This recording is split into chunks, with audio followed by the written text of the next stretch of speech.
কিছুদিনের মেহমান আমরা এই দুনিয়ায়। আল্লাহ আমাদেরকে পরীক্ষা লিবার জন্য পাঠিয়েছে। যা বান্দা, তোমাকে সৃষ্টি করলাম আমি, জমিন আমার, আসমান আমার, চাঁদ আমার, সূর্য আমার, পাহাড় পর্বত আমার, কুল কায়নাত আমার। তোমাকে দুটো পা দিয়েছি, চোখ দিয়েছি, কান দিয়েছি, হাত দিয়েছি, জবানে কথা দিয়েছি। বান্দারে, আমি তোমাকে আশরাফুল মখলুকাত করেছি। দুনিয়ায় যাও, সব কিছু থাকবে, লোভ লালসা থাকবে, ভালো থাকবে, খারাপও থাকবে। এই কিছু সব পেয়ে আমাকে মনে থাকে কিনা, সবার আগে আমাকে তুমি প্রাধান্য দাও কিনা, আমাকে আমার হাবিবকে ভালোবাসো কিনা, এটা হলো আমাদের জন্য পরীক্ষার সেন্টার।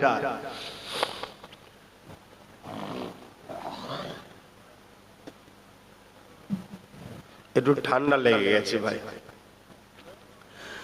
এই জন্যে দুনিয়াতেও আমরা পরীক্ষা দিয়েছি। ওই পরীক্ষায় খাতা দেয়, লিখলেও মাস্টার কিছু বলবে না, না লিখলেও কিছু বলবে না। ঘন্টা পড়লে কিন্তু খাতা জমালে নেবে। যে প্রস্তুত নিয়ে লিখবে তার মুখে হাসি ফুটবে যেদিন রেজাল্ট আউট হবে। আর যে লিখবে না, প্রস্তুত নেবে না, তার রেজাল্ট আউটের দিনে কাঁদতে হবে। দুনিয়ার পরীক্ষায় আবার সুযোগ পাওয়া যায়, কিন্তু আল্লাহর পরীক্ষা মৃত্যুর ঘন্টা দ্বারা খাতা জমা পড়ে যায়। কিয়ামতের দিনে রেজাল্ট আউট হবে।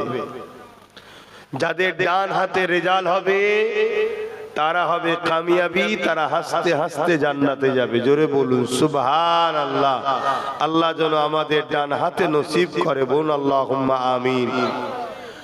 আর যারা দুনিয়াতে আল্লাহ রসুলকে ছেড়ে দিয়ে দুনিয়া, লোভ লালসা, ফিতনা ফাসাদ মধ্যে জড়িয়ে গিয়ে নিজেকে ধ্বংস করে ফেলেছে, মৃত্যুর পরে তাদের খাতা তো জমা পড়ে যাবে। কিয়ামতের দিন বাম হাতে বুকের মধ্যে দিয়ে হাতকে ঢুকিয়ে পিছন দিয়ে বার করে বাঁ হাতে তার আমলনামা দেওয়া হবে। তারা হবে বরবাদ, তারা জাহান্নামে যাবে। এই হলো আমাদের দুনিয়া। এখানে আমরা যাই করি না কেন, মনে রাখতে হবে আল্লাহ রসুল যদি নিষেধ করে কোনো কাজকে, সে কাজ করলে হবে না। আর আল্লাহ রসুল যেটা আদেশ করেছে ওটাকে মেনে নিতে হবে। এটা হলো আমাদের কাজ, তবে আমরা কামিয়াবি হব। আমাদেরকে আল্লাহ দুটো কাজ দিয়েছে। কটা কাজ? দুটো। আল্লাহ পাক কোরআনের মধ্যে বলেন, কুনতুম খায়রা উম্মাতিন উখরিজাত লিন-নাস তা'মুরুনা বিল মা'রুফ ওয়া তানহাউনা আনিল মুনকার।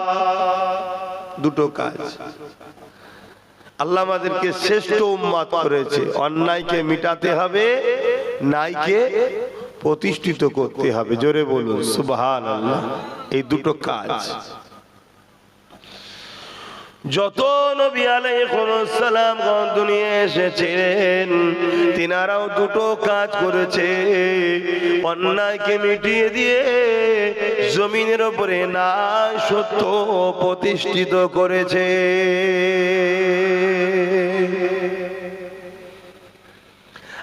আজ থেকে 1000 বছর আগে ঈসা আলাইহিস সালাম চলে যাবার পর এই জমিনের উপরে 500 বছরের বেশি পার হয়ে গেছে। কোন নবী রাসূল পয়গম্বর আসেনি। এই জন্য দুনিয়ার মানুষগুলো এক আল্লাহকে ভুলে গিয়ে আল্লাহ দাসত্ব ছেড়ে দিয়ে নিজেরা 360টা নকল খোদা করেছে। তাদের উপাসনা করত, নিজেদের কন্যাগুলোকে জ্যান্ত পুঁতে দিত, ধনীরা গরিবদেরকে হত্যা করত, গরিবদেরকে বাজারে নিলামে তুলে কেনা বেচা করত। এক কথায় পৃথিবীর মানুষেরা আল্লাহকে ভুলে গিয়ে দুনিয়া জমিনে পাপ, অত্যাচার, খুন খারাপি, দাঙ্গা ফাসাদ, রাজনীতি রাত্রে পৃথিবীতে অশান্তির দাবানল জ্বলে উঠেছিল। এই ধ্বংস পৃথিবীকে বাঁচাবার জন্য 570 খ্রিস্টাব্দে 12 রবিউল আউয়ালে সোমবার শবে সাদেকের সময় সর্বকালের সর্বশ্রেষ্ঠ দোনোজাহানের সুলতান নবীদের নবী আহমদে মুস্তাফা মুহাম্মদ মুস্তাফা সাল্লাল্লাহু আলাইহি ওয়াসাল্লামকে এই দুনিয়ার বুকে আল্লাহ পাঠিয়ে দিয়েছিলেন।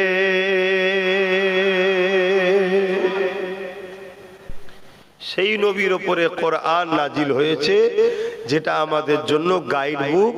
নবী হলেন গাইডম্যান। তাই আল্লাহ কোরআনে বলছে, আমার রাসূল যা আদেশ করছে মেনে নাও। মা আতাকুমুর রাসূল ফাখুযুহু ওয়া মা নাহাকুম আনহু ফান্তাহু। আমার নবী যা আদেশ করছে মানো, যা নিষেধ করছে ছাড়ো। আর আল্লাহ নবী বলছে, তোমরা যদি আমাকে ভালোবাসো তাহলে মান আহাব্বা সুন্নতি, আমাকে ভালো তো তারা বাসে যারা আমার সুন্নাতকে ভালোবাসে। যারা আমার সুন্নাতকে ভালোবাসলো ফাকাদ আহাব্বানি, তারা প্রকৃত আমাকে ভালোবাসলো। জোরে বলুন সুবহানাল্লাহ। আর আমাকে যারা ভালোবাসবে কানা মাই ফিল জান্নাত, তারা আমার সঙ্গে জান্নাতে যাবে। জোরে বলুন সুবহানাল্লাহ। তাহলে আমরা যদি নবীকে ভালোবাসতে চাই তাহলে আমাদের কাজ কি? নবীর সুন্নাতকে ভালোবাসা, নবীর সুন্নাতে জীবন গড়া। আল্লাহ নবী জীবনে কি করেছে দেখতে হবে। নবী পাক যেগুলো করেছে করতে বলেছে, ওইগুলো আমাকে আপনাকে করতে হবে। আল্লাহ নবী যেগুলো ছেড়ে দিয়েছে ছাড়তে বলেছে, ওগুলো আমাকে আপনাকে ছেড়ে দিতে হবে।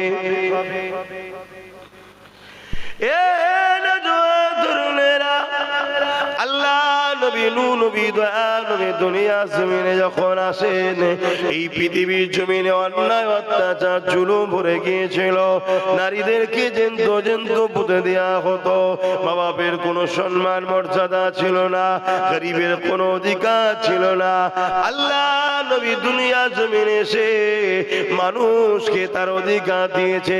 গরিবের উপরে জুলুম বন্ধ করেছে, নারীদেরকে জেন্ত পুঁতে দেওয়া বন্ধ করেছে। এক কথায় নবী আমার এই জমিনের উপরে তাওহীদ, এক আল্লাহ পাককে চিনিয়েছে, এক আল্লাহ পাকে দাসত্ব করেছে। এই জমিনের উপরে নারীদের অধিকার দিয়েছে, এই জমিনের উপরে এতিমের অধিকার দিয়েছে, এই জমিনের উপরে ক্ষুধার্ত মানুষকে খানা খাইয়েছে, এই জমিনের উপরে অন্যায় অত্যাচার জুলুমকে বন্ধ করেছে, এই জমিনের উপরে সন্ত্রাসবাদকে মিটিয়েছে, আতঙ্কবাদকে মিটিয়ে এই জমিনের উপরে নবী আমার মাত্র 23 বছরে তামাম পৃথিবীর বুকে সাম্য শান্তি প্রতিষ্ঠিত করে দিয়েছে।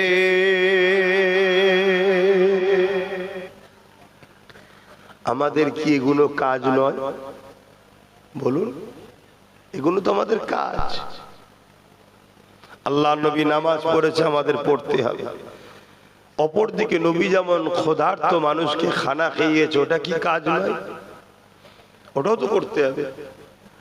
আল্লাহ নবী রোজা রেখেছে, আমাদের রাখতে হবে। অপরদিকে নবী বিধবাদের অধিকার দিয়েছে, আমাদের দিতে হবে না? আল্লাহ নবী হজ করেছে, আমাদেরকে করতে হবে। অপরদিকে রাসূল আমার এতিমদের মুখে হাসি ফুটিয়েছে। জোরে বলুন সুবহানাল্লাহ। আল্লাহ নবী এটাও বলেছে, যারা এতিমের মাথায় হাত বোলায় তারা আমি রাসূলুল্লাহ আমার মাথায় হাত বোলালো। যারা এতিমের পরনার কাপড় দেয় তারা যেন আমি রাসূলুল্লাহ আমাকে কাপড় দিল। যারা এতিমকে খানা খাওয়ায় তারা যেন আমি রাসূলুল্লাহ আমাকে খানা খাওয়ালো। যারা এতিমদের পিপাসা মিটাবে তারা যেন আমি রাসূলুল্লাহ আমাকে পান করালো। আর যারা আমাকে পান করালো এতিমদের পিপাসা মিটাবে। আমি রাসূলুল্লাহ জানিয়ে দিই, কিয়ামতের কঠিন দিনেতে যেদিন পিপাসাতে মানুষের কলিজা ফেটে যাবে, এ নওজোয়ান তরুণেরা, কিয়ামত বড় কঠিন জায়গা হবে, ময়দানে মাশরটা বড় কঠিন হবে। আমরা শুনছি কিয়ামত কিয়ামত কিয়ামত, ময়দানে মাশর কিয়ামত হবে। কি গো, হবে তো নাকি? বিশ্বাস করেন? আমার আব্বাও বলেছে কিয়ামত হবে, আমার দাদুও বলছে কাল কিয়ামত হবে, বসিরহাটের বড় মাওলানাও বলেছে কাল কিয়ামত হবে, জবানার মুজাদ্দেদ বলছে কাল কিয়ামত হবে, এর আগেও বলেছে কিয়ামত হবে। সত্যি হবে তো নাকি? হ্যাঁ, কি মনে হয়? এনা মৌলী সাহেবরা মনে হয় খালি গায়ে ভয় দেখাচ্ছে না? কিয়ামতের যে নমুনা রাসূল বলেছে তা ৭০টার মধ্যে ৬৫টা ঘটে গেছে,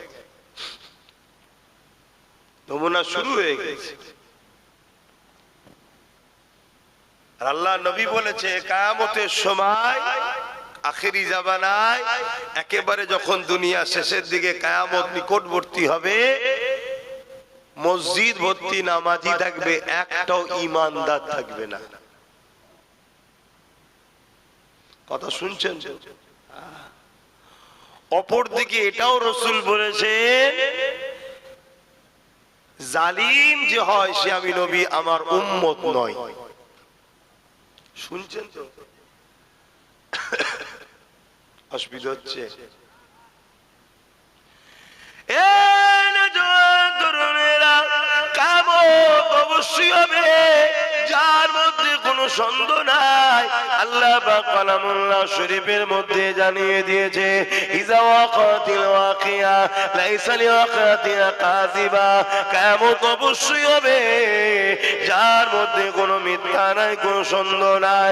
কোরআন এমন একটা কিতাব, যালিকাল কিতাব লা রাইবা ফি, পড়বি পরে আগে ঈমান নিয়ে আয়। যালিকাল কিতাব লা রাইবা ফি, এমন একটা কিতাব যার মধ্যে ভুল তো দূরের কথা, কোনো সন্দেহ নাই। সেই কোরআন বলছি, ওয়াকাতিল ওয়াকিয়া লাইসা লিওয়াকাতিহা কাযিবা। কিয়ামত অবশ্যই হবে, যার মধ্যে কোনো সন্দেহ মিথ্যা নাই। তবে কবে হবে আল্লাহ ও রাসূল ভালো জানে। আপনাদের আকীদা কি শুধু আল্লাহ জানে? আমার আকীদা হলো আল্লাহ ও রাসূল ভালো জানে। সাহাবাদের আকীদা আল্লাহ ও রাসূল ভালো জানে। জোরে বলুন সুবহানাল্লাহ। এটা আহলে সুন্নাত ওয়াল জামাতের আকীদা, আল্লাহ ও রাসূল ভালো জানে কবে কিয়ামত হবে। এ নওজোয়ান তরুণেরা, ওই কিয়ামত হয়ে যাবে, ময়দানে মাশর হবে। ওই ময়দানে মাশরটা কেমন দিন হবে?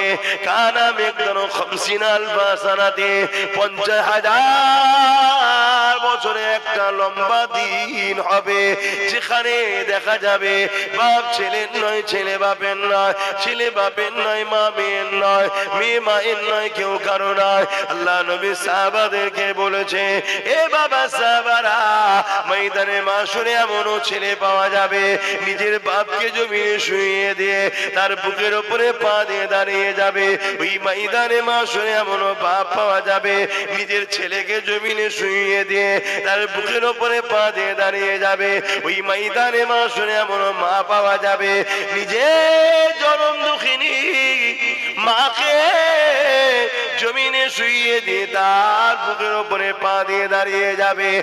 এক কথায় যার উপরে যার জোর চলবে তাকে জোর করে শুইয়ে দিয়ে তার বুকের উপরে পা দিয়ে দাঁড়িয়ে যাবে। ও মানুষটা গরিব মানুষ, পেটের জ্বালায় করছে ঠিকই, কিন্তু অজ হবে লোক যদি চংমং করে ওই লোকটা বিয়াদব হবে। কথা বুঝছেন না? ওটা গরিব মানুষ পেটের জ্বালায় করছে, কি করবে, কাজ কাম তো নেই, রুজি রুটির অভাব মানুষের, কি করবে, পেটের জ্বালায় এসেছে। কিন্তু আমার ধর্মীয় কথা হবে, আল্লাহ রসুলের কথা হবে, একটা মুহূর্ত যদি চংমং করে গুরুত্ব না দেয়, অবহেলা করে, মাফ করবেন, ঈমান পর্যন্ত চলে যেতে পারে। ছেলে খেলা করার জিনিস নয় আমার নবী, শুনছেন? ইসলাম ছেলে খেলা করার জিনিস নয়। একটা মুহূর্তেও অবহেলা করলে ইয়ার কি ফাজলামোর মধ্যে বা অন্য মাইন্ডে চলে গিয়ে দিনের আলোচনা থেকে মুখ ঘুরিয়ে হই হই করে মন মানসিকতা অন্যদিকে থাকলে ঈমান পর্যন্ত চলে যেতে পারে। আমি কড়া কড়া কথা কোনো বলে দিই বলে আবার অনেকের অসুবিধে হয়। আবার কিছু দুনিয়াদার বক্তা মৌলী সাহেব, মুফতি সাহেব, হাজি সাহেব রয়েছে, তারা আবার আমার বিরুদ্ধে ফতোয়াবাজি করে। কথা বুঝে আসছে?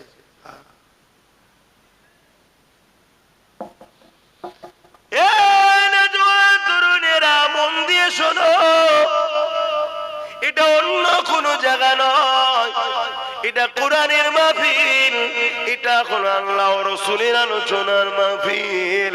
এই জায়গায় যারা বসে আল্লাহ পাক বসা দরুন তাদের ছোট ছোট গুনাহ মাফ করে দেয়। আল্লাহ নবী আরো বলে দিলেন, এ বাবা সাহাবারা, দুনিয়া জমিনে যেখানে দেখবে কোরআনের আলোচনা হচ্ছে, ক্বালা আলাকা যিকর, আল্লাহর কথা হচ্ছে, ওই জায়গায় গিয়ে বাবারা তোমরা একটু বসে যাবে। বাবা সাহাবা হুজুররা বললেন, হুজুর ওখানে বসলে কি হয়? আল্লাহ নবী জানিয়ে দিলেন, আমার আল্লাহ তাদের উপরে রাজি খুশি হয়ে যায়। এ যুবকেরা, আল্লাহ নবী আরো জানায়, যেখানে দিনী মাহফিল হয় ওই মাহফিলে বসে গিয়ে দিনের আলোচনা শুনে কারো হৃদয়ে যদি খৌফ ইলাহি চলে আসে, আল্লাহর ভয় চলে আসে, ও যদি তওবা করে নেয়, মনে মনে যদি বলে দেয় আল্লাহ ভুল করেছে, আর করব না, আপনি ক্ষমা করে দেন। আল্লাহ নবী জানিয়ে দিলেন, মায়ের পেট থেকে যখন তুমি আমি এসেছিলাম, যেমন বেগুনা ছিলাম ওই রকম বেগুনা করে ঘরে পাঠিয়ে দেয়। আরো জোরে বলুন সুবহান। মজলিসের দাম আছে না নাই? এটা কি জাতা মজলিস? হ্যাঁ, কে ওয়াজ করবে, কে আসবে, কারা এসে বসবে, কারা করছে বিষয় নয়। বিষয়টা হলো আল্লাহ ও রসুলের খুশির জন্য দিনই মাহফিল করেছে, তাই তো নাকি? এর দাম অনেক। তাই বলবো বাপ, একটু বুঝার চেষ্টা করেন। আমি জানি আজকে আমাদের জন জন ছেলেরা এই মাহফিলের গুরুত্ব অনেক হারিয়ে ফেলেছে। কারণ এইসব মাহফিল নিয়ে কোনো মাহফিলে গজলের নামে ফাংশন টাইপের চলছে, কোন মাহফিলে ইসমে নবীর মেম্বারটাকে নাটকের মঞ্চ করে ফেলছে, যে যা পাচ্ছে করছে। এজন্য হয়তো আমাদের ছেলেদের মাহফিলের উপরে গুরুত্ব কমে গেছে। জানি আমরাই তো ক্ষতি করছি। এজন্যই তো রসুল বলেছে, আখিরি জামানায় আসমানের নিচে জমিনের উপরে সব থেকে নিকৃষ্ট হবে একদল উলামারা। কারা? একদল বলুন, উলামারা সব থেকে নিকৃষ্ট হবে, অর্থাৎ চতুষ্পদ জন্তু খিঞ্জিরের থেকেও খারাপ হবে। এমনি নয়, তারা এই সব নবিয়ানা মেম্বার গুলোকে, জলসা গুলোকে সামনে রেখে তারা এমন বিভৎস আনন্দ ফুর্তি নোংরা জায়গা করে ফেলবে, বা আরো অনেক কিছু কাজ করবে, তারা দুনিয়াদার হয়ে যাবে। আল্লাহ তাদেরকে, রাসূল তাদের সম্বন্ধে ঘোষণা দিচ্ছে। যা কাশেন আমি যে কথা বলছিলাম, আল্লাহ নবী সাহাবা হুজুরদিগকে যখন বললেন, কিয়ামতের দিনে এমনও বাপ পাওয়া যাবে ছেলেকে জমিনে শুইয়ে দেবে, এমনও মা পাওয়া যাবে মেয়েকে জমিনে শুইয়ে দেবে, তার বুকের উপরে পা দিয়ে দাঁড়িয়ে যাবে। সাহাবা হুজুররা বলতে লাগলে, ইয়া রাসূলুল্লাহ, হাবিবাল্লাহ, এরকমটা কেন হবে? আল্লাহ নবী জানিয়ে দিয়েছিলেন, এ বাবা সাহাবারা, সূর্য বর্তমান কোটি কোটি মাইল দূরে রয়েছে, এর এক গুণ তাপ রয়েছে, সেদিন 12 গুণ আরো তাপকে আল্লাহ বানিয়ে দেবে। মাথার এক বিন্দু খিলাফত উপরে আল্লাহ নামিয়ে দেবে। এই তাপের চোটেতে লোহা যেমন আগুনে দিলে লাল হয়ে যায়, ওই দিনেতে সূর্যের তাপেতে জমিন পুরে লাল হয়ে যাবে, মানুষ দাঁড়াতে পারবে না। তাই তারা তাদের জোর করে কাউকে শুইয়ে দিয়ে তাদের বুকের উপরে পা দিয়ে দাঁড়িয়ে যাবে, তথাপিও তারা সূর্যে তাপেতে নিস্তার পাবে না, মাথার ক্ষীণগুলো গলে গলে নাক দিয়ে ঝরতে থাকবে। যুবক, আল্লাহকে ভয় করো, মা বাপের আল্লাহকে ভয় করো। এই দিনে আমাকেও যেতে হবে, আপনাদেরকেও যেতে হবে, একটু ভয় করো। আনন্দ ফুর্তি হালকা বয়সে হয়, সব জায়গায় বসো, আর নবীর মাহফিলে বসতে অসুবিধে হয়, এখানে বলতে হয় উলামাদের ঘরে, তাহলে জানতে হবে তুমি ধ্বংসের দিকে যাচ্ছ।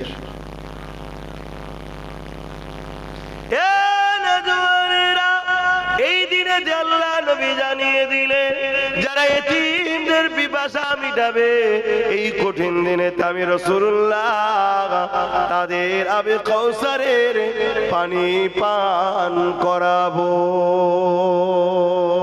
তাহলে এতিমদের ভালোবাসা দরকার আছে না নাই? এতিমদের অধিকারের জন্য কথা বলা দরকার আছে না নাই?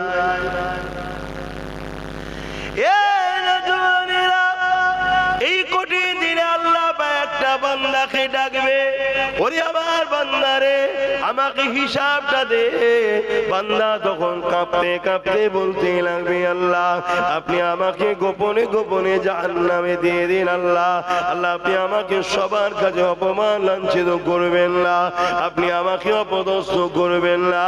ও আমার আল্লাহ, আপনি আমাকে গোপনে গোপনে জাহান্নামে দিয়ে দেন, কারণ আমি দুনিয়া জমিনে এমন অন্যায় করেছি যে অন্যায় বাপ জানলে আমাকে ঘর থেকে বার করে দিত, মা জানলে সন্তান বলে ডাকতো না, স্ত্রী জানলে ঘর করতো না, স্বামী জানলে ডিভোর্স দিয়ে দিত, সংসারে রাখতো না। এ যুবকেরা, তরুণেরা, তোমার আমার জিন্দগিতে এত পাপ রয়েছে আল্লাহ সবই জানে, কিন্তু আমার আল্লাহ তোমাকে আমাকে রহমত থেকে তাড়িয়ে দেয় না, টাইমে টাইমে এখনো খাওয়াচ্ছে, তোমাকে আমাকে সুস্থ রেখেছে, বাঁচিয়ে রেখেছে। তুমি আমার আল্লাহ পাকের দয়ায় তুমি আমি এখনো বেঁচে আছি। মন কি তোমার একবারও বলে না হালকা বয়সে কত গুনাহ করে ফেলছে, ভুল করে ফেলছে, আয় তওবাটা করেলি, আজ কোরআনের মাহফিল হচ্ছে গিয়ে বসি, আজ দিনী আলোচনার মাহফিল হচ্ছে বসি, কেন যে জায়গায় বসলে আমার আল্লাহ খুশি হয়।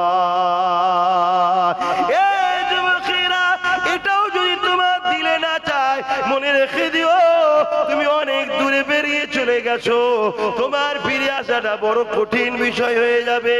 তুমি যদি আমার আওয়াজ শুনতে বা, তোমাকে আমি অনুরোধ করে যাব, তুমি বেশি বেশি করে সিজদায় পড়ে গিয়ে আল্লাহর কাছে কাঁদো আর বলো, আল্লাহ কি এমন কারণে আপনি আমাকে আপনার থেকে দূরে সরিয়ে দিয়েছে, কি এমন কারণে আমি মসজিদে কেন আসতে পারি না, কি এমন কারণে আপনাকে সিজদা কেন দিতে পারি না, কি এমন কারণে আমরা মাহফিলে বসতে পারি না, কি এমন কারণে আমি ভালো জায়গায় থাকতে পারি না। এ আমার আল্লাহ, আপনি আমার উপরে এত বেজার কেন, এত নারাজ কেন, কেন আপনি আমাকে দূরে সরিয়ে দিলেন? মনে রেখে দিও, পৃথিবীর জমিনে সব থেকে বড় শাস্তি হলো আল্লাহর কাছ থেকে আল্লাহ আপনাকে তার দিন থেকে দূরে সরিয়ে দিয়েছে। এটা হলো পৃথিবীর জমিনে আপনার জন্য সব থেকে বড় শাস্তি। শুনছো তো নাকি? এক ব্যক্তি ফজরে একদিন নামাজ পড়তে গিয়ে সুন্নাত নামাজ পড়ে অপেক্ষা করছে ফরজ নামাজ পড়বে। ফজরের সময় ঘুম আসে না, আর বেচারি ঘুমিয়ে পড়েছে। সুন্নত নামাজ পড়ে ফরজ নামাজের অপেক্ষায় আছে, এর মধ্যে ঘুমিয়ে পড়েছে। ঘুম যখন খুলেছে, তখন চোখ যখন খুলেছে দেখছে নামাজের ওয়াক্ত এসে গেছে। ওই অবস্থাতেই নামাজ পড়ে নিয়েছে, উযু আর করেন। সারাদিন বেচারির মনটা বড় খারাপ। মন দিয়ে শোনো যুবকরা, আমি তুমি সবাই যদি আল্লাহ থেকে সরে যায়, আমার আল্লাহর কিচ্ছু যায় আসে না, আমার নবী পাকেরও কিচ্ছু যায় আসে না। তোমার আমার কপাল ফেটে যাচ্ছে। তো সারাদিন খুব চিন্তায় মন মরা করে ঘুরছে। পরের দিন আবার ফজরের নামাজ পড়েছে, পরের দিন আবারও মনটা মরা করে ঘুরছে। 3 দিন মনটা মরা করে ঘুরেছে। একটা বন্ধু ছিল তার খেয়াল করেছে। 4র্থ দিনে মন ফিরি হাসি খুশিতে আছে। তাই জিজ্ঞেস করছে তাকে ওই বন্ধুটা যে দোস্ত তোমার 3 দিন মন খারাপ ছিল কারণ কি, আর আজকে আবার দেখছি ঠিক আছে। বলছে আরে বলিস না, প্রথম দিনে ফজরের ওয়াক্ত হয়ে গিয়েছিল, সুন্নত পড়ে ঘুমিয়ে পড়েছিলাম, আর নামাজের টাইম হয়েছে জামাতের, আমি ওই অবস্থায় নামাজ পড়ে নিয়েছি বিনা উজুতেই। ঘুমিয়ে পড়লে উজু থাকে নাকি? কথা বলে। আমার নবী ছিল না ছিল না? আমার নবীর ঘুম আমাদের ঘুম এক নয়, কথা বুঝে আসছে?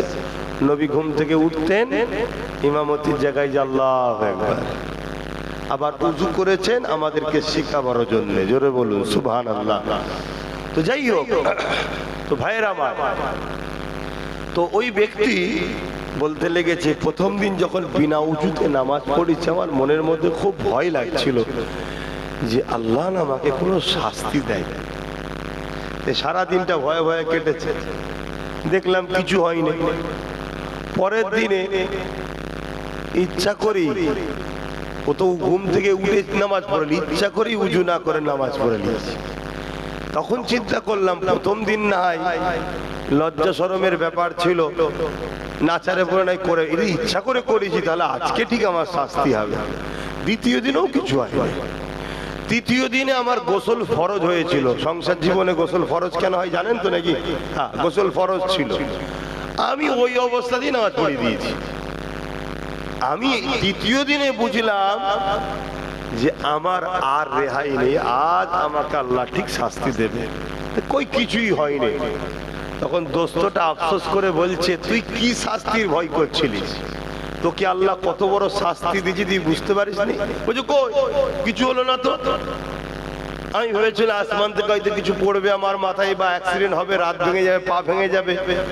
দোস্ত বলছে ওটা হলে তো সামান্য শাস্তি রে, তোকে আল্লাহ ইসলাম থেকে বার করে দিয়েছে, তোর জন্য চিরদিন জাহান্নাম রয়েছে। এর চেয়ে বড় শাস্তি কি আছে বল? শুনছেন? আমাদের যুবকরা অনেকে মনে করে কই আমার তো কিছু হয়নি, কই আমি তো কিছু হচ্ছে না। ওরে পাগল, তোকে আল্লাহ তার দিন থেকে বার করে দিচ্ছে, তোর খেয়ালই নাই। তুই গানে গেছলি কিছু হয়নি, ফাংশনে গেছলি কিছু হয়নি, যাত্রা গেছলি কিছু হয়নি। যাদের সঙ্গে মিশিস তাদের দ্বারা সেরেকি খাবার, হারাম খাবার খাইয়ে তোকে ইসলাম থেকেই বার করে দিচ্ছে আল্লাহ, তোর হুঁশই নাই। তুই ভাবছিস কই আমার তো কিছু হয়নি, তোর হুঁশই নাই যে তোর জন্য জাহান্নামে ঢুকবি আর বেরোতে পারবি না, জনমের মতো জাহান্নামে থাকতে হবে। কথা শুনছো? একটু বোঝো আমার ভাইয়েরা। এজন্য উলামাদের সোহবতে থাকতে হয়। তবে উলামাদের মধ্যে আবার আগেই বললাম দুই ধরনের, এক দুনিয়াদার আর এক হলো উলামায়ে হাক্কানি, খায়রুল উলামা আর শাররুল উলামা। একটা ভালো উলামা, একটা খারাপ উলামা। বাপেরা, নওজওয়ানেরা, তরুণেরা, ভালো উলামা কাদেরকে বুঝবেন? যারা দুনিয়া জমিনে কথা বলবে আল্লাহ ও রাসূলের জন্যে।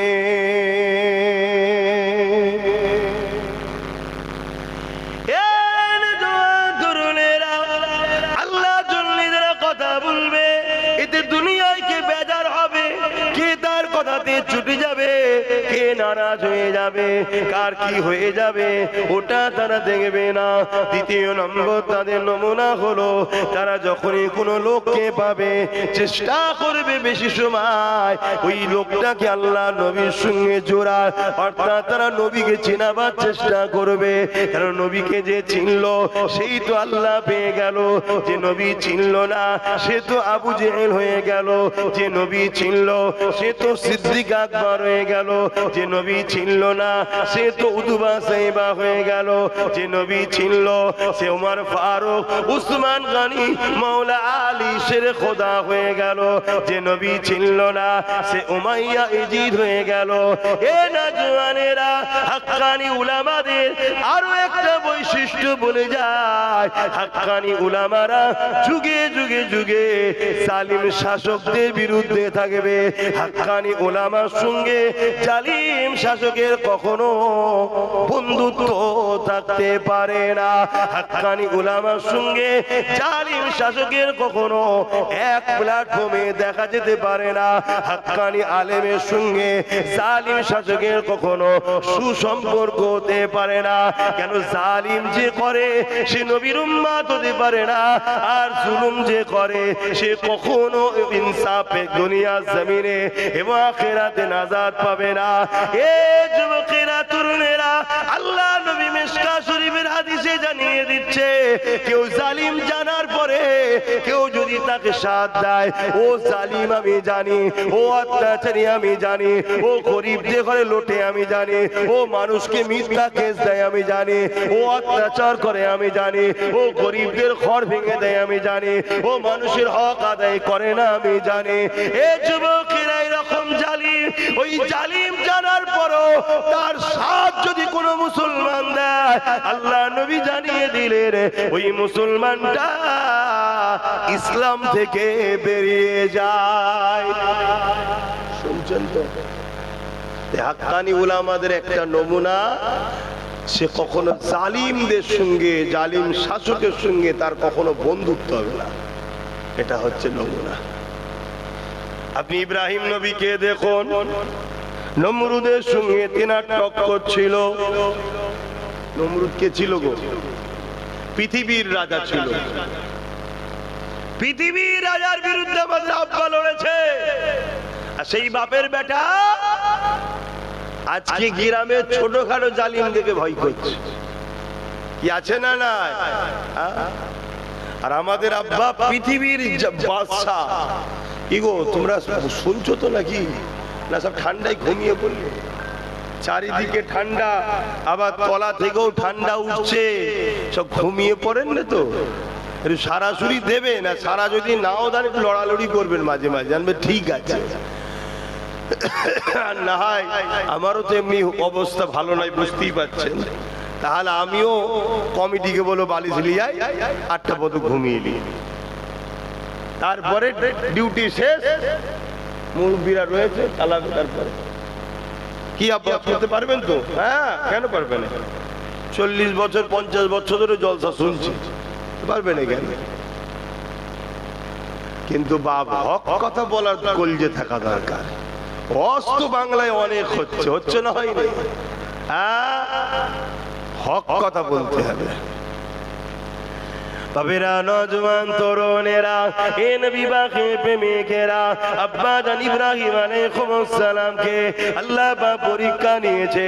পৃথিবীর রাজা নমরুদের বিরুদ্ধে ইব্রাহিম আলাইহিস সালাম কথা বলেছে, তার অন্যায়, তার অত্যাচারের, তার শিরকের বিরুদ্ধে কথা বলেছে, তার কেমন করে জুলুমের বিরুদ্ধে কথা বলেছে। অনেক বড় কথা। এই কথা বলার জন্য আব্বা জান ইব্রাহিম আলাইহিস সালামকে নমরুদ অনেক দিক দিয়ে চেষ্টা করেছে জুলুম করা। শতশেষে নমরুদ আব্বা জান ইব্রাহিম আলাইহিস সালামকে এমন করে বিশাল একটা গ্রাম নিয়ে এত বড় এলাকা জুড়ে আগুন তৈরি করেছে। ওই 1 মাস 1.5 মাসকে মাস ধরে কাঠ জোগাড় করে আগুন তৈরি করেছে। ওই আগুন কেন বানাতে লেগেছে? আব্বা জানকে ফেলে দে, পুড়িয়ে দেবে। এই ইব্রাহিম আলাইহিস সালামের সন্তানেরা, তুমি আমি সবাই ইব্রাহিম নবীর সন্তান, বলো আলহামদুলিল্লাহ। খুশি নয় তোমরা? তোমাদের আব্বা, আমাদের আব্বা নবী ছিল, বলো সুবহানাল্লাহ। কত বড় গর্বের কথা আমাদের। তবে এটা রুহানি আব্বা, কত বড় গর্বের কথা। बाप का बेटा सिपाही का घोड़ा कुछ ना हो तो थोड़ा थोड़ा কিছু তো নমুনা থাকা দরকার বাপের। আর যদি না থাকে জানতে হবে চাষ হয়েছে আমাদের জমিনে, কিন্তু রুয়েছে অন্যজন। বুঝার হয় বুঝে লাও, আমি বেশি খুলে বলবো না, বুঝছেন তো নাকি? হ্যাঁ, সব समझने वालों इशारों में काफी है। কেন যেদিন সালাউদ্দিন আইবির জীবনী দেখেছিল ইহুদিরা, সেদিন থেকে প্রতিজ্ঞা করেছিল যে মুসলমানদের ঘরে শেষ করতে গেলে মুসলিম মেয়েদের ঘরে টার্গেট করতে হবে। ওদের পবিত্রতাকে নষ্ট না করতে পারলে মুসলমানকে শেষ করা সম্ভব নয়। কথা কিছু বুঝে এসছে? বাকিটা আর বলছি। আব্বাজান ইব্রাহিম আলাইহিস সালামকে আগুনে ফেলে দিবার জন্য মাসকে মাস ধরে আগুন তৈরি হলো। বিশাল অগ্নিকুণ্ড, এত আগুনের তাপ, মানুষ কাছে যাবার মতো সাহস পাচ্ছে না। তাপেতে মানুষ দূরে দূরে রয়েছে এবং উপর দিয়ে কোনো পশু পাখিও যেতে পারছে না। পড়ে যাচ্ছে, ঝলসে যাচ্ছে, নিচুই পড়ে যেতে লেগেছে। শিখা এত উঠছে, তাহলে কি আগুন বুঝতে পারছেন? মন্ত্রী সভা ডাকলো নমরুদ, হারে এত বিশাল আগুন করে ফেললি, ইব্রাহিমকে ফেলবে কে? যেতে তো কেউ পাচ্ছে না। ইবলিস শয়তান বড় জুব্বা লাগিয়ে তসবিহ হাতে নিয়ে টুকটুক করে হেঁটে হেঁটে এসছে।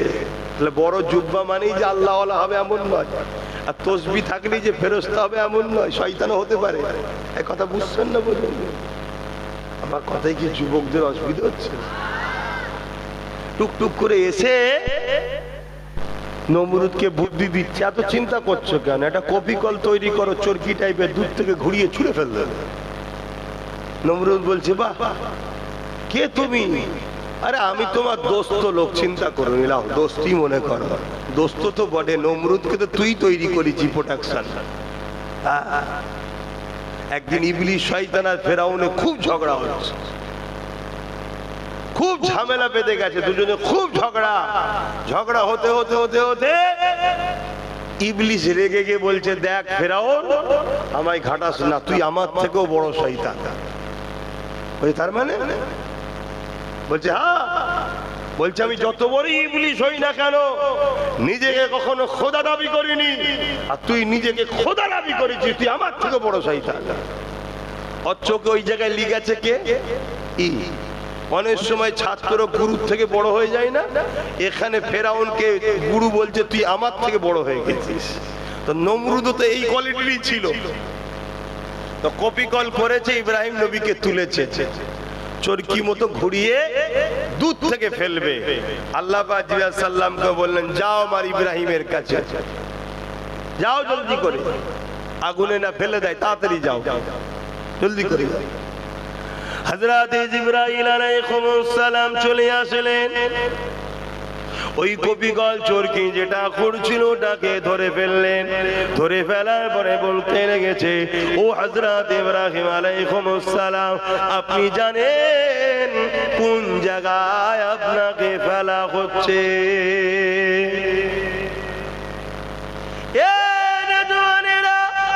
আমার আপনার আব্বা জান হযরত ইব্রাহিম খলিলুল্লাহ, সাইয়্যিদুনা ইব্রাহিম খলিলুল্লাহ, তিনি বলতে লেগেছে, আমি জানি আমি আল্লাহর পক্ষে, ন্যায়ের পক্ষে, সত্যের পক্ষে, মানবতার পক্ষে, ইনসাফের পক্ষে, গরিবের পক্ষে, এতিমের পক্ষে, হকের পক্ষে রয়েছে। এই জন্য জালিম আমাকে আগুন তৈরি করে ফেলে দিচ্ছে, মেরে ফেলার জন্য। হযরত জিবরাইল আলাইহিস সালাম বললেন, ও হযরত সাইয়্যিদুনা ইব্রাহিম আলাইহিস সালাম, কিছু সাহায্য কি করব? যদি আপনি বলেন এদেরকে ডানা ঝাপটা দেবো, এখান থেকে নিশ্চিন্তাবোধ করে দেবো। আব্বা জান ইব্রাহিম আলাইহিস সালাম কে বলেছিলেন, ও হযরত জিবরাইল আলাইহিস সালাম, আমার পরীক্ষা চলছে, আল্লাহ পরীক্ষা নিচ্ছে। আমি যে বলি আল্লাহকে ভালোবাসি, আল্লাহর প্রেমে হকের পক্ষে দাঁড়িয়ে আছি, আল্লাহর জন্যই নাই কথা বলি, এই পরীক্ষা আল্লাহ পাক নিতে লেগেছে। ও হযরত জিবরাইল আলাইহিস সালাম, আপনি এখান থেকে চলে যান। যদি আমার আল্লাহ তিনি তিনার ইব্রাহিমকে বাঁচাতে চায়, তিনি বাঁচাবার জন্য যথেষ্ট। আর তিনি যদি ইব্রাহিমকে আগুনে ফেলে পুড়িয়ে খুশি হয়, আমি একবার নয় আবার যদি জান দেয়, আবার আল্লাহর খুশির জন্য পড়ব, আবার যদি জান দেয়, আবার আল্লাহর খুশির জন্য পড়ব। ও হযরত জিবরাইল একবার নয় হাজার মর্তবা যদি আল্লাহ ইব্রাহিমকে পুড়িয়ে খুশি হয়, আমি আমার আল্লাহকে এত ভালোবাসি, আমার আল্লাহর জন্য পুড়তে রাজি আছি। আরো জোরে বলুন সুবহান। সেই ইব্রাহিম সাল্লামের সন্তান আমরা আজকে আমরা কি করছি? আমরা আল্লাহর জন্য, ন্যায়ের জন্য, ইনসাফের জন্য, মানবতার জন্য, সভ্যতার জন্য, গরিবের জন্য, এতিমের জন্য আমরা লড়াই করতে রাজি নয়। আমরা লড়াই করছি কাদের জন্য? যারা আল্লাহ বিদ্বেষী, নবী বিদ্বেষী, গরিবের বিরুদ্ধে, এতিমের বিরুদ্ধে, অসহায়ের বিরুদ্ধে, নারীদের বিরুদ্ধে, সভ্যতার বিরুদ্ধে, এক কথায় যারা সমাজের জালিম, অত্যাচারী, সন্ত্রাস, বদমাই, লুটেরা, খুনি, দাঙ্গাবাজ, সেই সকল নেতাদের জন্য আমার কওমরা লড়াই করে। কথা কি ভুল বলা হচ্ছে? মনে রেখে দিও রাসূলের হাদিস, জালিমের জানার পরও যদি তাকে কেউ সাথ দেয়, ইসলাম থেকে বেরিয়ে যায়। আমি তো মাঝে মাঝে ভাবি জান্নাতের কোটা কি বন্ধ হয়ে গেল নাকি, এখন সব জাহান্নামের খদ্দের চলছে নাকি। মাঝে মাঝে ভাবি যে আল্লাহ কোন সময় পাঠালেন, জান্নাতের কোটা কি বন্ধ হয়ে গেল। কিন্তু আবার ভাবি আমার রাসূল বলেছেন যতদিন দুনিয়ায় একটা আল্লাহ ও রাসূলকে দিল থেকে মাননেওয়ালা থাকবে ততদিন দুনিয়া আল্লাহ ধ্বংস করবে না, রেখে দেবে। আজও দুনিয়ায় ভালো মানুষ আছে, আব্বাস খারাপ তো কি হয়েছে, ভালো মানুষ আল্লাহ কারে আছে, তাই তাদের জন্য আল্লাহ দুনিয়া রেখেছে। জোরে বলুন সুবহানাল্লাহ। তাহলে আমরা যে আজকে নিরাপদ আছি আল্লাহ ওয়ালাদের জন্য আছি। এমনও লোক আছে তারা আজ দিল থেকে আল্লাহ রসুলকে মানে। তাহলে আমাদের আব্বা তিনি হকের পক্ষে থাকার জন্য তাকে আগুনে পর্যন্ত ফেলা হয়েছে। বাকিটা তো সবই জানেন আপনারা। আগুনের ক্ষমতা আছে নাকি পুড়াতে পারে? কি গো বলবেন? আগুনের ক্ষমতা আছে পুড়াবার? আগুনের কাজ পুড়াবার ঠিকই, কিন্তু আল্লাহর হুকুম যদি না হয় আগুন পুড়াতে পারবে না। সব ক্ষমতার মালিক কে? শাহাদত আগুন তুলে সাক্ষী দেন কে? সবাই আগুন তোলেন, বলুন আল্লাহু আকবার, বলুন আল্লাহু আকবার। হ্যাঁ, আল্লাহু সাইয়্যুন কাদির, সর্বশক্তিমান একমাত্র আল্লাহ। জোরে বলুন সুবহানাল্লাহ।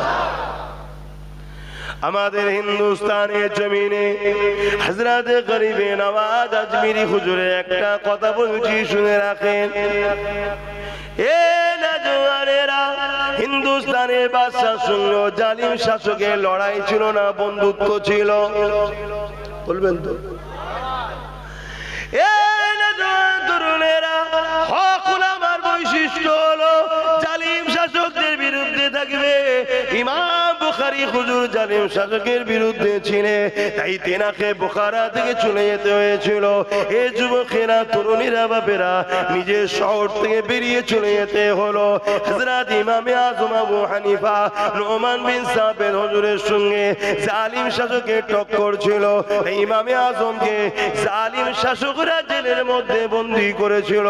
ইমামে মালিক হুজুরের সঙ্গে জালিম শাসকের টক্কর ছিল।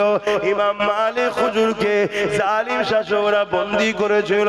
এই যুবকেরা, তরুণেরা, হযরত সুফিয়ান সাউরি এমন করে যুগে যুগে যুগে জালিম উলামা, জালিম শাসকদের সঙ্গে হাক্কানি উলামাদের টক্কর ছিল। আমার হিন্দুস্তানের জমিনে একজন বাদশা ছিল, নাম তার আকবর।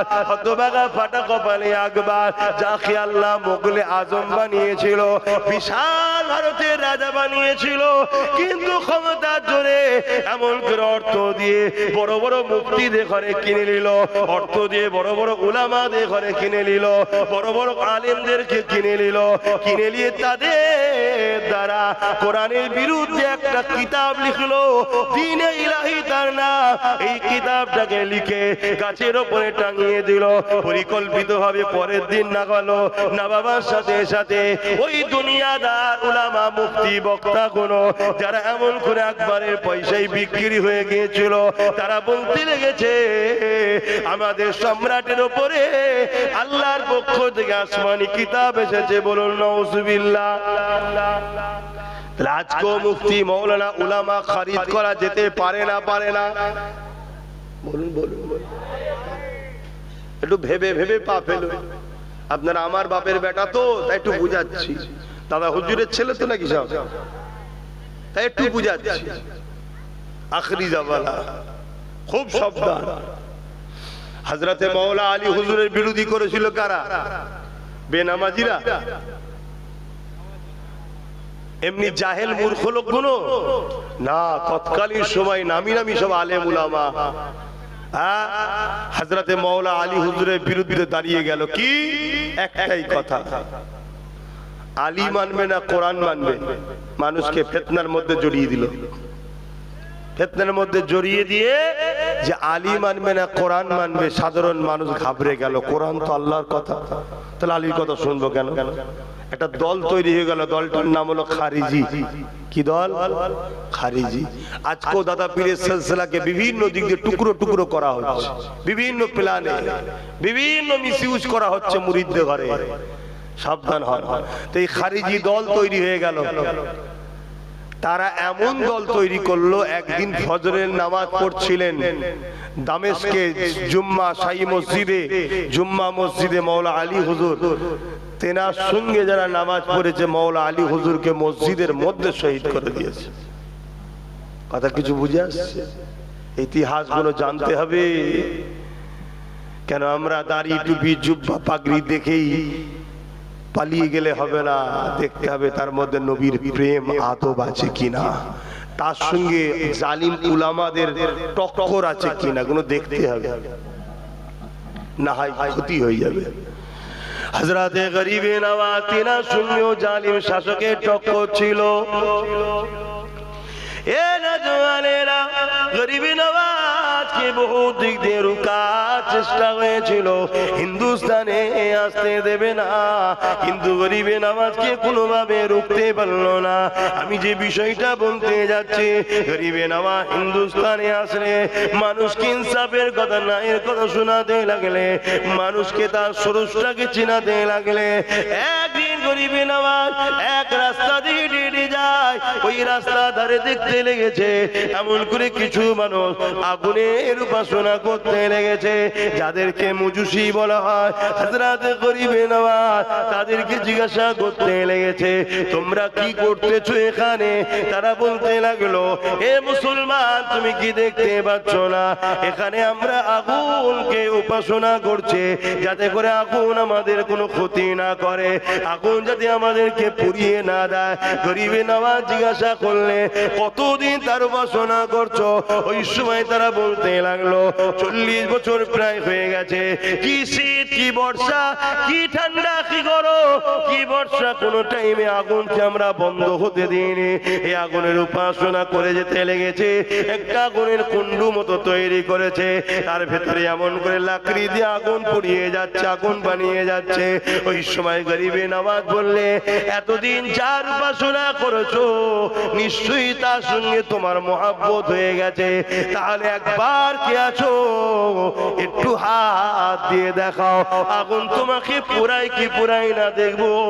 তারা বলতে লেগেছে, কি করে দেয়া যাবে, আগুন তো পুড়িয়ে দেবে। হযরত গরিবে নওয়াজ বলেছিল, আগুনের ক্ষমতা নেই, আগুন পুরাতে পারে। এই বলে গরিবে নওয়াজ নিজের পায়ে জুতাখানা খরম কাঠের তৈরি হতো আগুনে ফেলে দিল। তারা দেখতে লেগেছে সব কাঠগুলো পুড়ছে, গরিবে নওয়াজের জুতাতে আগুন লাগছে না। আরো জোরে বলুন সুবহান।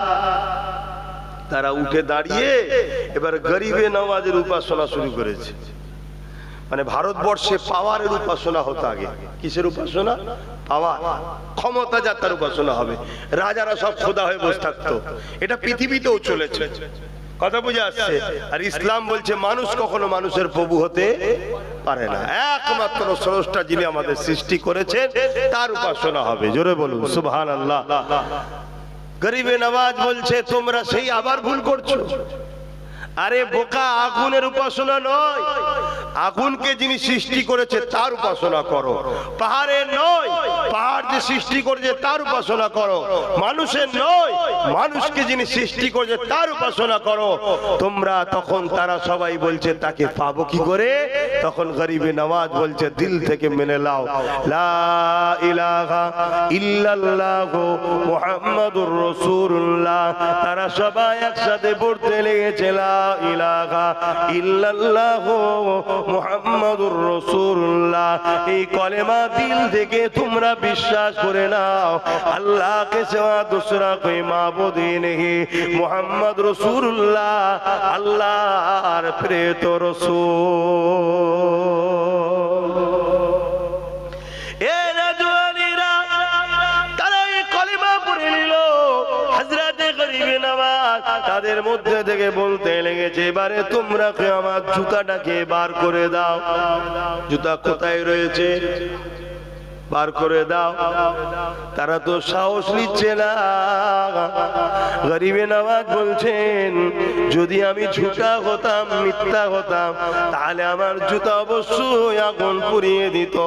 তা আমার ওপরে যদি তোমার মিথ্যা মনে হয় তাহলে আমার কথায় কলেমা পড়লে কেন? যদি দিল থেকে সত্যি কলেমা পড়ে থাকো, আমি মঈনুদ্দিন বলে দিচ্ছি আগুনের ক্ষমতা নাই, আল্লাহ ও রাসূলের মাননেওয়ালাদেরকে পোড়াতে পারে। হাত দাও। গরিবে নওয়াজ হুজুরের কথা শুনে তারা আস্তে আস্তে হাত দিচ্ছে, কথা বুঝলে? হাত বার করে দেখছে একটা পশমও পড়ে নেই। জোরে বলুন সুবহানাল্লাহ। ভাবো, আমাদের বাপ মুসলমান, দাদু মুসলমান, দাদি মুসলমান, নানা মুসলমান, নানি মুসলমান, আমাদের কি দশা? আর সে বেচারীরা সবে কলমা পড়েছে, কোন জায়গা পাচ্ছে? শুধু মুসলমান ঘরে জন্ম হলে হয় না বাপ, নিজেকে আল্লাহ রসুলের, আল্লাহর দাস দাসী রসুলের গোলাম বানাতে হয়, তবেই তো এই কামিয়াবিটা হয়। নবীর গোলাম যদি হতে না পারো কামিয়াবি নাই। গোলাম কখনো তার নবীর দ্বীনের ক্ষতি করতে পারে না। হালকা বয়সে যদি সব কাজ নাও মানতে পারে, কমসে কম দ্বীনের ক্ষতিকারক হতে পারে না। কিন্তু আজ আমার ভাইয়েরা কি করছে? দ্বীনের ক্ষতি করে ফেলছে। এমন এমন লোকের সঙ্গে সঙ্গ দিচ্ছে, সাথ দিচ্ছে, যারা আমাদের সহযোগিতায়, আমাদের সাহায্যে, আমাদের বলে তারা বলিয়ান হচ্ছে, আর হয়ে গিয়ে ওপর থেকে বসে বসে কাঠি লাড়ছে। মুসলমানদের চাকরি, শিক্ষা, স্বাস্থ্য, কর্ম, বেকারত্ব বাড়াচ্ছে। প্রথমে এদেরকে গরিব বানা, তারপরে এদেরকে আবার হারামের খাদ্য দে। প্রথমে গরিব বানা, তারপরে লোন দে, গরিব বানা, তারপরে সহযোগিতা কর। এইভাবে আমাদেরকে আস্তে আস্তে আস্তে শেষ করে ফেলছে। অথচ আমাদের খেয়ালই নাই আমরা কাদের সঙ্গ দিচ্ছি, কাদের সাথ দিচ্ছি। আমার এই কথাই কি অসুবিধা হচ্ছে নাকি আপনাদের? আমি দিনের স্বার্থে বলছি, আমার কোনো ইন্টারেস্ট নেই। আল্লাহর জাত পাকের কসম করে বলছি, বাঁচার চেষ্টাই বুঝাচ্ছি না। আমার কি ইন্টারেস্ট আছে? কানা এলো কি চোকালা এলো, ওতে আব্বাস সিদ্দিকীর কি যায় আসে? আল্লাহ শুকর, জবানার মুজাদ্দিদের ঘরে জন্ম হয়েছি, রাসূলের খানদানে জন্ম হয়েছি। এই স্টাম্পটা এমন একটা স্টাম্প, পৃথিবীর যে কোনো জায়গাতেই আমরা সাহারা পেয়ে যাব, সমস্যা কিছু কারণ নেই। আর এখানেও যতদিন থাকি আলহামদুলিল্লাহ, কেউ মায়ের বেটা নেই আমাদেরকে কিছু করতে পারবে কেন? স্বাধীনতার অবদান আমার দাদা হুজুরের রয়েছে। কথা বুঝে আসছে? কেন বুঝাচ্ছি? আপনাদের ভাবাচ্ছি। এক তো দুনিয়া যাচ্ছে, এই যে এত লোক বসে আছে, বলুন আপনাদের মধ্যে কটা MA পাস আছে? একটু হাত তুলে বলবেন কটা MA পাস আছে? কটা PhD করেছেন? বলুন। আরবি লাইনে কথা ছাড়েন, জেনারেল লাইনে কথা বলছি। আল্লাহ শুকর আরবি লাইনে, ওটা তো আমার ধর্মীয় জ্ঞান শিখতেই হবে, কি দুনিয়াদারিতে বাঁচতে গেলেও শিক্ষার দরকার আছে না? না বলুন, আপনাদের জানা শোনা কারো কোনো কুটুমের মধ্যে জজ আছে কি? বলুন, আপনাদের কারো কোনো আত্মীয়ের মধ্যে জজ আছে? আইএস অফিসার আছে, ডাব্লিউবিসি অফিসার আছে, ডিএম আছে, ডিএম। আপনাদের আত্মীয়ের মধ্যে কারো কোনো মন্ত্রী আছে? মন্ত্রী তো কি আছে আপনাদের?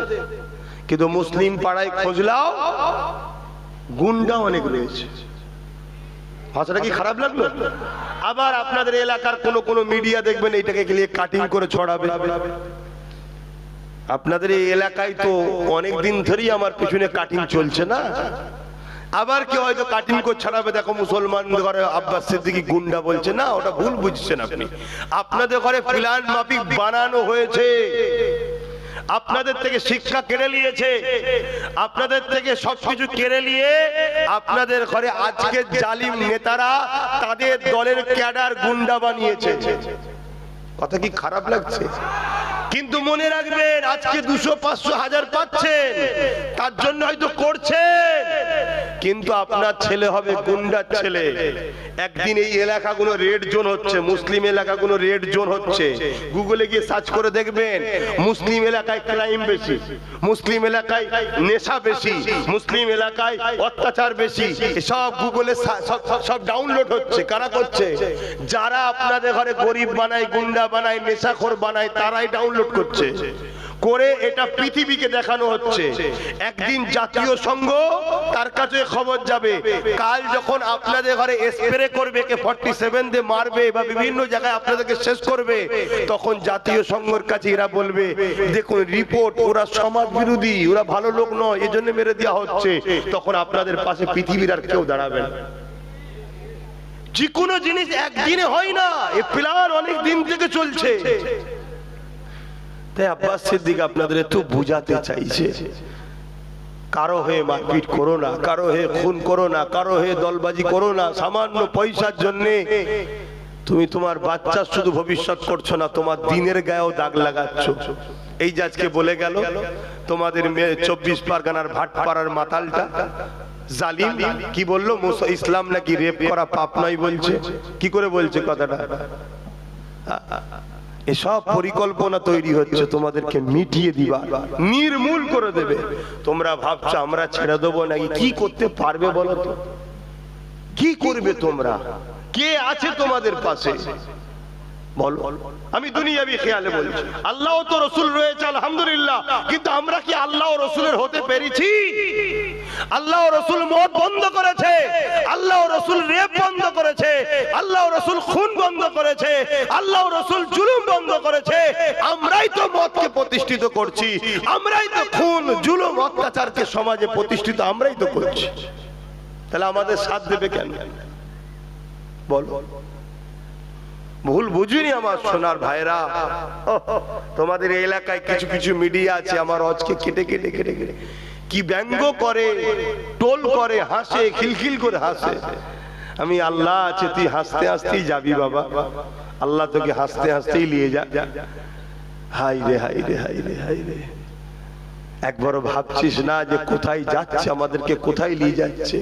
যদি আমাদের দরদি হয় তাহলে আমাদের ছেলেদেরকে খাতা পেন দিয়ে শিক্ষিত করত, আমাদের ছেলেদেরকে চাকরি দিত। প্রত্যেকটা সরকারি দপ্তরে দেখুন তো আমাদের কেউ আছে? এই কথা বলে সব জায়গায় দেখুন, ইন্টেলিজেন্ট ডিপার্টমেন্ট সব দখল করে বসে আছে, আমাদের কেউ নেই। আমরা কি করব? আপনারা হয়তো কেউ ভাবছেন আমাদের জন্য দাদা দিদি আছে। হ্যাঁ,